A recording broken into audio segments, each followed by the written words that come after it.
Assalamualaikum warahmatullahi wabarakatuh. Bertemu lagi bersama gue, Dr. S, di channel Double Fat. Materi kali ini tentang self podcast kita, yaitu dokter hewan Indonesia dilecehkan. Kesannya kayak apa aja ya. Nah, jadi kenapa judulnya dilecehkan? Nih, gue sambil baca materinya nih. Nah, jadi pernah ada yang ngomong di salah satu grup komunitas di Facebook apa di mana, gue lupa lagi. Di situ bilang, keren, dokter hewan di luar itu ikan aja dioperasi, terus keren ngurusinnya, bla bla bla, hewan eksotik lah tentunya ya. Nah, beda sama dokter hewan di Indonesia yang bisanya cuma ngurusin kucing anjing doang, katanya sih gitu. Jadi pas gue baca, ya Allah, kok ini orang gini banget ya. Padahal kalau misalkan dia gaulnya jauh gitu, mainnya jauh, mungkin mainnya kurang jauh apa gimana, gue gak ngerti. Itu banyak bos dokter hewan yang fokus di hewan eksotik, di burung, bahkan di ikan juga kita ada, di wildlife animal konservasi. Itu banyak dokter hewan tuh, banyak yang fokus gitu kan. Misalkan gua ngomong gitu kan lagi ya, baru satu. Nah, jadi lanjut. Misal yang di burung, exotic animal, ada panutan gua nih, dokter hewan Peter Kombo. Bisa channel YouTube-nya nanti dicek, Berdokter Indonesia. Ada exotic animal juga, dokter hewan Slamet Raharjo. Ada lagi dokter hewan Yuli yang di kalangan pecinta reptil udah pasti dikenal itu. Terus dokter hewan Kenda, dan dia spesialis ikan di Taman Mini kalau nggak salah sekarang kerjanya. Nah, jadi banyak sebenarnya kalau misalkan mau nyari informasi. Jadi bukan ngebandinginnya bukan kayak gitu bos, gitu nggak etis. Nah, kalau misalkan berani taruhan lah, itu yang lu lihat videonya, misalkan ngobatin ikan atau ngobatin apalah, itu disuruh atau diminta bantuan, suruh bantuin lahiran sapi, belum tentu dia masih ingat caranya bos.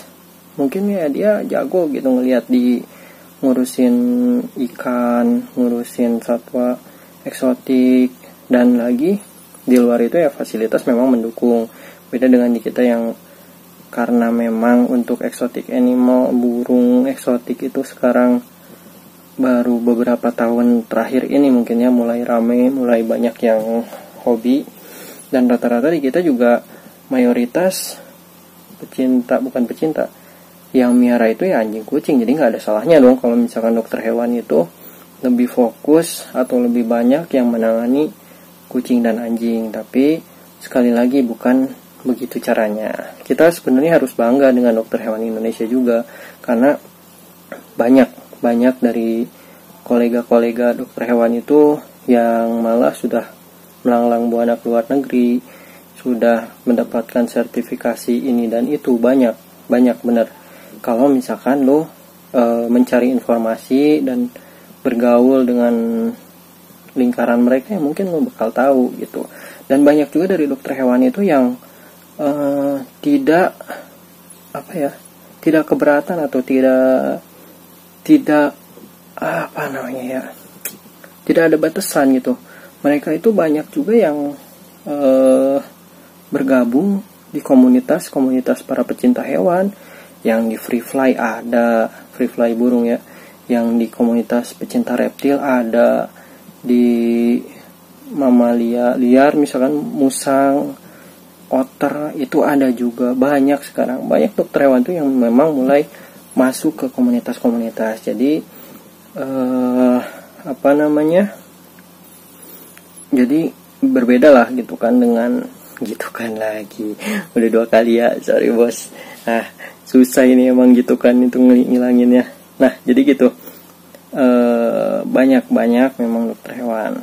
Terus ini ada lagi ya balik lagi ke tadi omongan dalam tanda kutip pelecehan itu yang mana bilang bahwa dokter hewan Indonesia itu cuma bisa ngurusin anjing kucing doang. Sebetulnya ya nggak kayak gitu. Banyak dokter hewan yang berkecimpung di dunia yang bukan hanya ngurusin kucing dan anjing. Bahkan ya, mungkin informasi ini lu baru tahu gitu. Dokter hewan itu ada yang kerjanya ngurusin bayi tabung.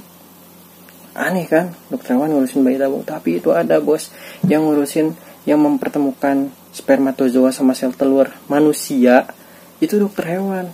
Coba lu cari search gitu.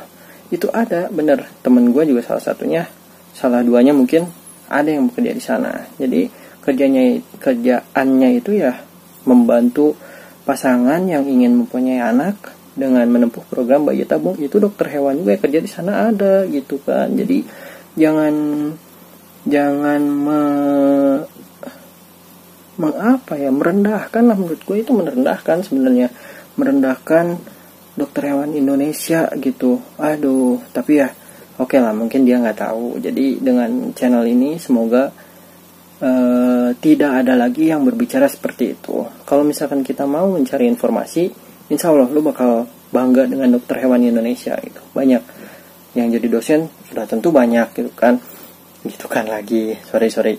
Nah, yang jadi dosen udah banyak ya. Kalau nggak ada yang jadi dosen, mana bisa gue juga lulus jadi dokter hewannya kan.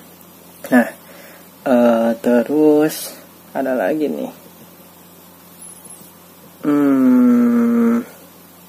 Ya itu sih sebenarnya bahasanya pendek ya, udah beres lagi, gue nggak seru sih. Tapi ya gitu. Apa ya bahasa apa lagi nih? Oh ya, ada satu lagi nih yang cerita. Jadi misalkan ada pemisalan ya. Jadi kalau misalkan ada yang cerita ini mirip dengan kejadian ABC, ya itu hanya fiktif belaka gitu. Jadi ini hanya pemisalan saja. Misalkan ada seseorang tuh dia bawa bearded dragon misalkan. Bearded dragon ke dokter hewan A. Nah, sebutlah si dokter hewan A ini nggak tahu kalau ini bearded dragon gitu.